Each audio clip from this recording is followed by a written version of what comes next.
Shudder Sundays, episode 15. My lucky number. It is. We're going to be talking about Black Christmas. A high school girl's been murdered. Mr. Harrison's daughter is missing. And now at the house where she lives, the other girls are getting obscene phone calls. Remember those idyllic scenes out of your childhood? Crisp winter nights, star bright, sleigh bells, crackling Yule logs, candlelight glistening off of shimmering Christmas trees, chestnuts roasting over open fires, carolers beneath snow-covered window ledges. Remember those. Remember them well. After Black Christmas, they'll never be the same again. The classic, 1974, directed by Bob Clark, who did A Christmas Story. Fun fact. And we just talked about on this last episode. And he also did Porky's, very raunchy style 80s comedy. With Don't think I've seen it. Have you seen it? Oh, yeah. Yeah? Yeah, it's kind of a classic. But Okay. This is starring Olivia Hussey, who played Jess.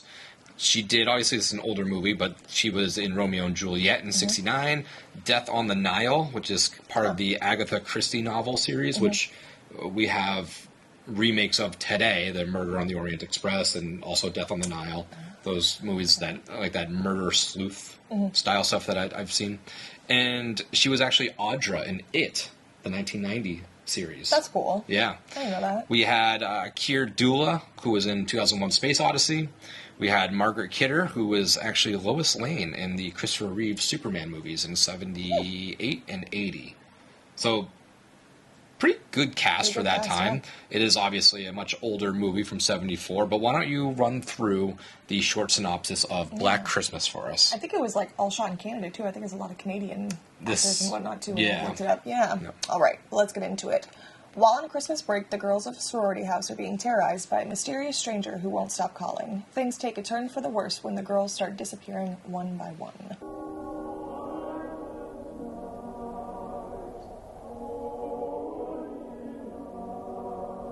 This is finally a switch up on the Shudder Skull rating. They gave this a 5 out of 5 on the Shudder Skull rating. 5 out of 5. You don't see it too often. No. And then Rotten Tomatoes, what do you think the critic score for Black Christmas was? The original, the OG. 80. 71% from the critics. I was going to say 75 originally. Should have went with And my then, first do you know choice. what do you think the audience is? 60. 76%. Oh, okay, so it was higher than okay. Yeah, not bad. but all still kind of all low pretty for good. how much of a classic this movie is. I feel like. Yeah. I mean, maybe to people like us, but This is an older one, though. It's definitely, I think, because it's that holiday horror, because it's a little bit older, because it had remakes, but it's not a franchise. I think it does kind of get forgotten about a little bit sometimes. But Bob Clark, like we just said, he did Christmas Story 9 years after this movie. An interesting fact is this film supposedly holds the honor for the first seasonal slasher film. Oh wow! And there's a whole list of like holidays / pseudo holidays and what years they came out. So obviously this came out in 74, but this was Halloween came out in 78. Friday the 13th, which holiday, not really a holiday, but whatever. Right. 80. Prom night 80. Mother's Day 80. Graduation Day 81. My Bloody Valentine 81. Silent Night, Deadly Night 84. And April Fool's Day 86.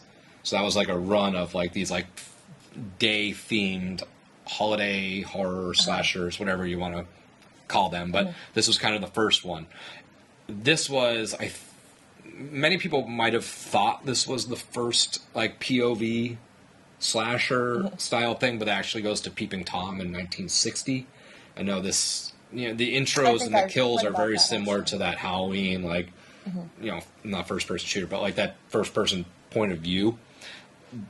It didn't necessarily come from Halloween. I think it got famous from Halloween, but it wasn't the first to do it. That was more or less Peeping Tom, and then this one.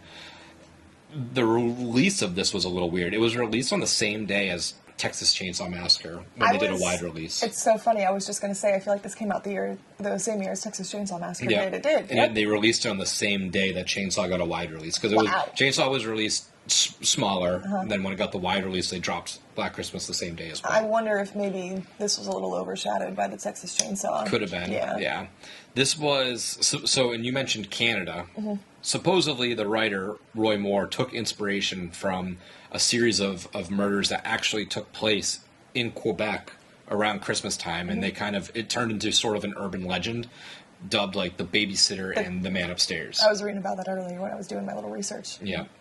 Interesting fact, too. This is kind of like our breakdown / interesting fact before we get into our categories and stuff like that. But Clark, he wrote the female characters in such a way that really wasn't represented back then. He wanted to make sure there was no nudity. He wanted to make sure that they weren't sexualized. He wanted to make sure that these college sorority characters still felt like people and not just disposable sex kills, which was kind of crazy to think that back then somebody had that mindset before being canceled to have that mindset. Right. they weren't forced to by some, in some cases. Yeah. That's just how he wrote characters, which is pretty cool. I like that, though. Yeah, I think it's nice because, I mean, a lot for that time, the 70s and 80s, I mean, that's all tits were everywhere in horror, which is fine. Halloween, but, Friday the 13th, Nightmare, maybe not as much Nightmare, but Friday the 13th for sure was like the biggest offender of that trope. But I feel like this one is going to be a little bit longer to go through because this is just such a classic. But I do kind of make notes of the movie as I go, so these are kind of in order, but that jump scare in the beginning was really, really good. You knew he was in the closet. Is that you? Is that the cat? Like, everyone thinks the killer's the fucking cat in this movie. But no, the character Billy, I think is his name. He's dubbed as Billy. You never see him really.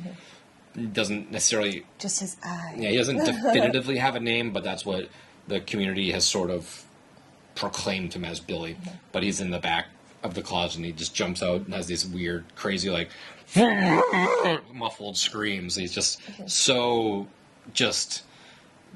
disgusting of a yell. It was very unsettling. Why are you doing this? Filthy Billy! I know you're doing this, Billy! I had to search this because I forgot the term of this, but there's a shot in this movie, and I think it's multiple times, but it's called a split diopter shot, and that's when two things are both in focus but very far from each other. So when Claire's dad was on the phone, there's two focal points and a blur, which is like weird. It's kind of disorienting because typically if you're shooting something and you're in the main focus and the background's blurry, it's kind of, that's it. This is one thing. It's either everything's in focus or the background's blurry and you're kind of profiled up front. This particular shot is like, you're good, and then there's a little bit of blur, and then something even further back is back in frame, perfectly exposed and stuff like that. So it's not something it's used a lot, but the first known split diopter shot in a film was in 1936. Just a weird little film tidbit. But I noticed that and I was like, that is just such an unusual shot. It's one of those weird things that you don't notice until you notice, similar to Jaws, like when they do that pull, the pull focus shot, which is pretty cool, and it does stand out, and pretty iconic shots are used that one. I thought that some of the dialogue in this is a little unnecessary. They did kind of like we talked about Bloody Christmas. They didn't. It wasn't full of swearing, but it seemed like pretty nonsensical back and forth. There was a whole drunken zoo animal banging monologue. Barb, dear. No, really, they did 3 days, 24 hours a day. Can you believe that? 3 days? I'm lucky if I get 3 minutes. It kind of fit the sorority, college, immature vibe, but it was like, they kind of... Did you know turtles could have sex for 3 hours or 3 days straight? Yeah, it's just like, okay, we got it, move on. Right. And then they just kept, no, we're still talking about the turtles. Oh, no, she brings the turtle up again. A little bit, meh. Obviously, the basis of this is that one, was it Jess? Is that the main one that gets captured kind of immediately, and that's the kickoff? Oh, no, Jess is the main girl with the cross necklace. I forget the name of the... Claire or Janice? Okay, either way, the one that was captured... They have search parties out for another kid, but obviously she's Janice missing too. Is the kid, I think. Okay. And then Claire's the first one who gets killed. Yeah. Yes. Why did the search party not even... There's no search party to even investigate the house fully. Because, spoiler, she's just in the attic, in the window. That's what I thought. They didn't throughout even this search whole the movie. house? So I feel like they didn't even look through the whole house. Like, I guess no one goes in the attic. I mean, they're just, I mean, and she's in the window. I mean, if you're walking by, you could see her. We'll talk about that later, too. Yeah. There was a lot of, like, picking up the phone and yelling on the phone and screaming, which immediately brought me to Zodiac. Stop. Oh, God. It had a love lot. that movie. I love it. I'll find a way to tie it into anything. No, I do like Zodiac, but too. it had a lot of those vibes because the Zodiac Killer was known for doing that as well. He would call people and just kind of breathe heavily on the phone. And I was curious if Zodiac influenced this, because the true Zodiac Killer was 68, 69. I don't know if maybe that information was public knowledge at the time that he was doing that. Right. But I'm curious if it played Could a have been. factor, because I mean, at this point, it would have been recent. That would have been 5 years before the Zodiac Killer that this movie was released. So I'm just in my head making it up that Zodiac's real life actions influenced this character a little bit, because there was some similar vibes in that for my sense. Yeah. What did you have any little notes or tidbits for this? 'Cause I keep going through my list. No, I'm but going off yours. I kind of like going back and forth off yours because the stupid I gag. did mine more categorized as my likes Yeah. and dislikes. So The stupid gag with the cop, the cop, and they told her the name was like Fellatio or something like that. Yeah. It's like, oh yeah, one of the girls earlier gave it to me. What's this? Well, that's the number at the sorority house. Felicia? Yeah, it's a new exchange. F.E. New exchange? Yeah, Felicia. One of the girls that was in this afternoon gave it to me. She gave it to you? Yeah. That stupid cop just like doesn't understand it. He's a good comic relief, wasn't too over the top, but he just is such an idiot, and it's just. We'll get to the part where he's really the idiot in a little bit, but the ominous piano score was nice. It was classic. It fit both that horror vibe, which, Halloween, it fit in horror, and it fit in Christmas time. So it kind of was a twofer right there. It was a big win for me. For me, it took me a little while, maybe because I never did sororities, obviously, because I'm a boy, but a man. But I didn't do fraternities either. It took me a little bit to figure out like who Miss Mac was. Like why this their house mother. she's like a den. Yeah. I don't know if that's a real thing. I don't know if there's like an old lady that lives with the I don't know if it's an old lady necessarily, but usually sororities, I feel like I was never. I feel like you have a leader, myself. like your president. Yeah, but a lot of it's usually like 18, 19-year-old girls. So they usually have like I guess it's kind of like their chaperone. Yeah. If I'm not mistaken. But I don't see colleges having a 50-year-old lady living with the sorority girls, and she was just getting hammered every which way. She had a secret book that had the bottle in it. She had a bottle in the toilet that she would take out and start swigging. She was just... So yeah, it took me a little while to figure out like who Miss Mac was. Miss Mary Mac. There's a dead kid. There's a missing girl. Why are people out caroling with children? And I guess maybe the news delay was a little bit longer there, because then towards the end of the caroling, the other mom came up and she was like, "We gotta get out of here. You kids gotta get out of here right now." But it's like they just found that little Janice girl over in the park right next door. But it's like, how would they have known? They didn't have cell phones, so nobody reached out during that scene. That's so she what I'm must saying. have known ahead of time. But clearly in the 70s, y'all didn't give a fuck about kids, because they were like, yeah, it's a perfect time. Let's go. Not only like are we going to go to a sorority house to go Christmas caroling, but we're going to go to a sorority house where the girl is missing from, and there's a dead kid somewhere in the woods over there. There was like a classic, the classic slasher, like crazy old kook. That was my note. I forget where this character came into play. It might have been in the jail sequence. I forget. That was my simple note, and I forgot who it was. But there's that classic like Ralph from Friday the 13th. He's like, "You're all doomed." Like there's like that one character in there that just kind of shows up, warns the cast, and gets pushed off the scene pretty much as being that crazy old person, which is kind of weird. There's a quick cut of like the search party guys when they're out like looking at houses and they knock on the windows and you see that quick cut of them. Yeah. And it's kind of like a little misleading. Like it wants you to jump scare, think it's the killer, it's not the killer. But I thought it was really cool, but it also took me out of it a little bit because another Canadian reference, it looked like Bubbles from Trailer Park Boys to me. Like he had like the big old glasses. His eyes got all crazy and stuff like that. But they're knocking on doors. They're like, oh, don't be afraid, and it's like it's just a bunch of vigilante search mob running around the town with guns. Like the 70s was truly a wild, wild time. It's like, yeah, don't be afraid. Like, yeah, no, dude, this is a house of 18, 19, 20-year-old girls, and you're just walking around with like shotguns, banging on doors and windows, trying to see everything like that. The cop that I just mentioned, the idiot cop, they come to find out, they finally traced the phone where it was calling from. This was one of the most irritating parts of this whole entire movie. They find out that the calls are coming from inside the house. So the cops that are out on duty or whatever call back to the guy that's on dispatch or whatever, and they tell him, they're like, all right, look, the guy is in the house. You need to tell her to quietly exit the house. Don't tell her why. Don't tell her that the guy is inside. Tell her not to look for anybody. Tell her to simply put the phone down, get up, and walk out of the house immediately. Walk out the front door. We will be there to pick her up shortly. He's like, okay, yeah, I got it. He's on the phone with her. Within 2 seconds, she's like, well, why do I leave? Because the killer's in the house.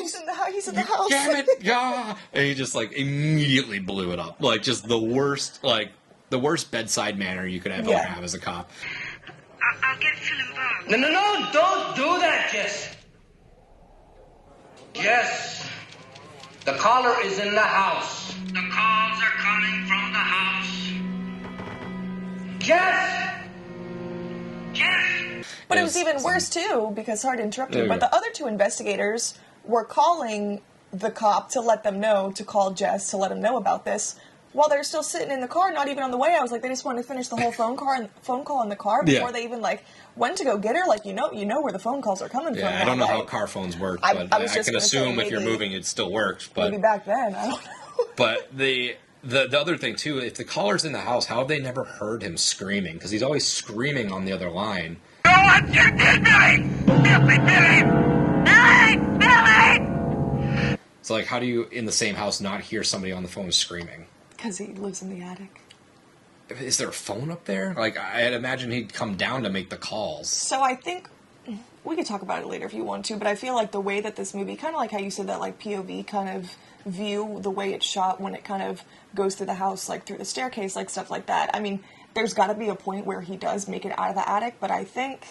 I mean, he does to capture and to kill them, yeah. He was in her closet in the beginning. He does move around the house. I don't think he's not... He probably, that's home base. There is a relation to it because it was a remake, but in the remake, I feel like they go into more in depth about Billy and the backstory, and in that he lives in the attic. It can go through the walls in the house, and there's secret compartments and shit. So I don't know if it was supposed to be in that sense like this too, but they want to leave it, I think, ambiguous, more creepy. Yeah, that's the classic horror gag or trick that horror plays. Right. Some of the best movies, when they don't show you the gore, they don't show you the kills, they do that purposely because your mind thinks of what your worst case scenario would be in your head, and oftentimes that's scarier than what they would present to you. So really, whatever you want to think about this character, you're gonna think the worst case scenario and the scariest in your mind. So it's gonna be different for each person, but it's going to effectively give that scare factor that much more for you. Yeah. Another stupid note that I put, do any houses still have fire pokers?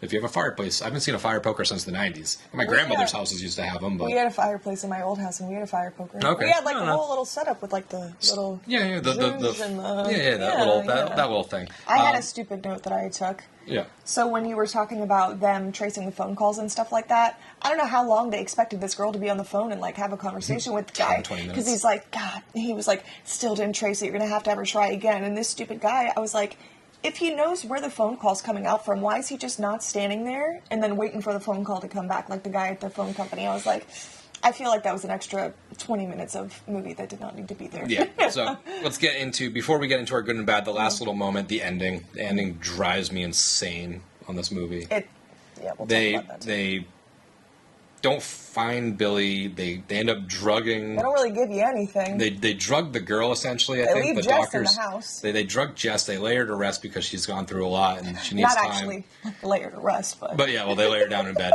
And then the cops just, immediately leave her alone.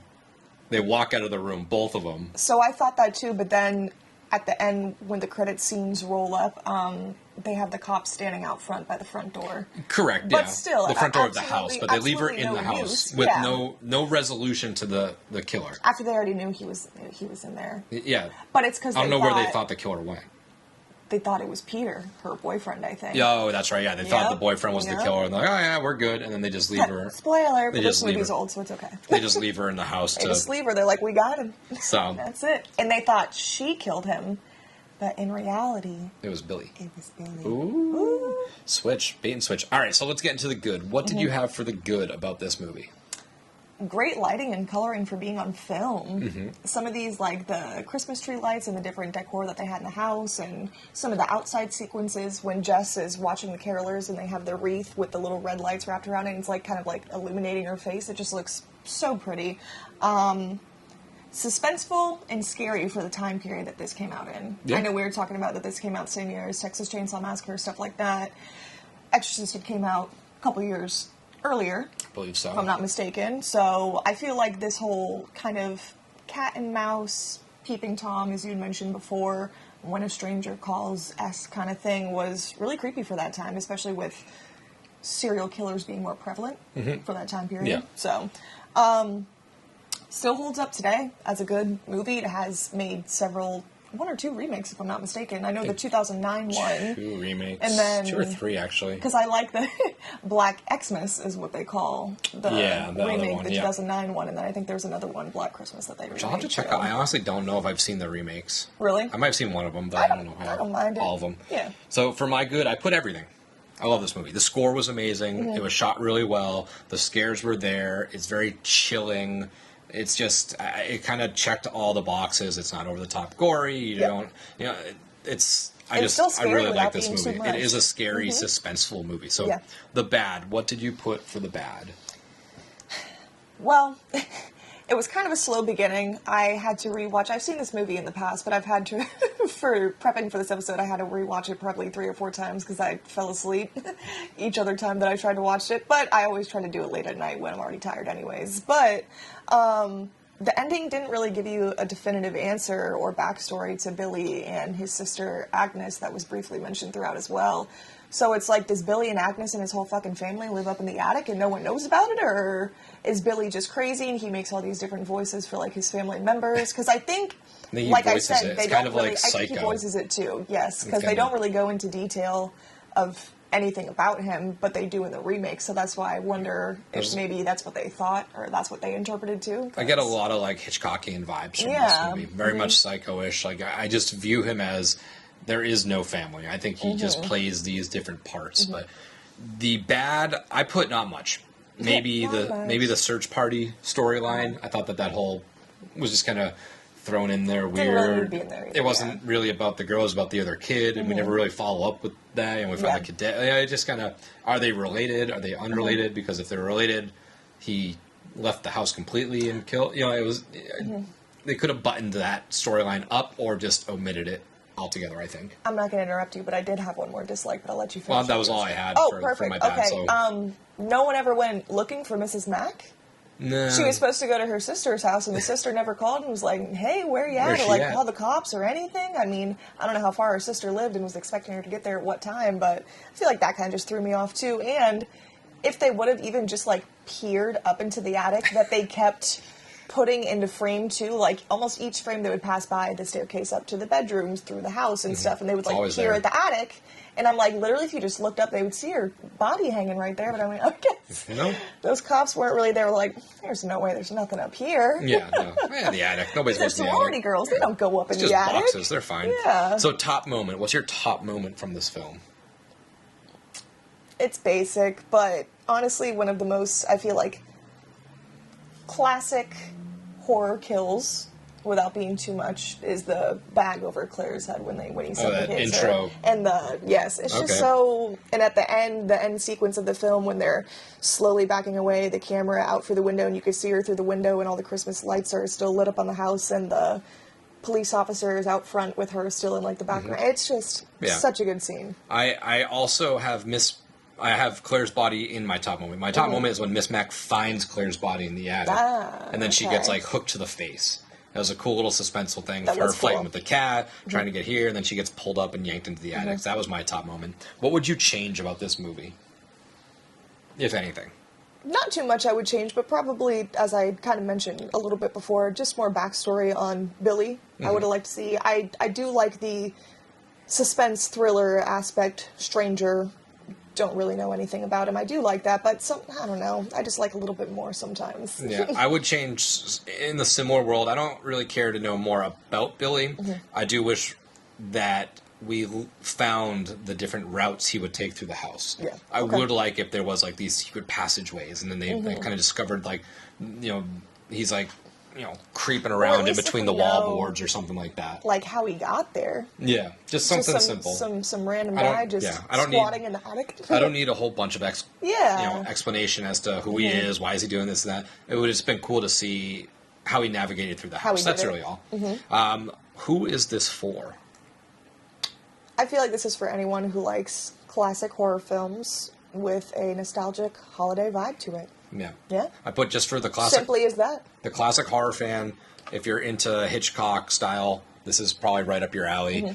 And slasher, it's not super slasher-ish, but it gives off some of those vibes. And it still has great kills, too, for what it is, without being too over the top. Yeah. So, fear and beer rating. Our fear rating, obviously, 1 through 5, how scary this movie is. And our beer rating, 1 through 5, how good this movie is. So, what is your fear rating? Fear rating, I'm going to switch it last minute. I originally had it at 2.5, but I think I would give this a 3. Okay. After we were talking it up a little bit, I feel like it's more suspenseful, kind of scary. Yeah. Versus, like, jump scares and stuff like that. I'm going to give it a 3.5. Okay. Just because it has that suspense. Yeah. It's not, there's a couple little jump scary things. You're not as on the edge of your seat as I think they would anticipate you to be, but it was still pretty good. Your beer rating on a scale of 1 through 5, how good was this movie? My beer rating, I gave this a 3.5. 3.5? I give this a 4. Wow. Again, a classic. This is a absolute classic. This is a great film. Another first in Shudder Sunday history back-to-back for us. fours. Back-to-back fours for Nick. And a higher score than I give. I feel like I always do. I like the classics. This is just a good one. But that is Black Christmas. So check back on January 1st. That is when we will be dropping our next month's theme and our movie selections. So we always put out Shudder Sundays on the Sundays, but on whatever day the first falls on of the month, check our Instagram because we're making a post there about what our theme is for the month and what our movies are going to be covered. So check back then. We'll see you soon. Have a happy new year.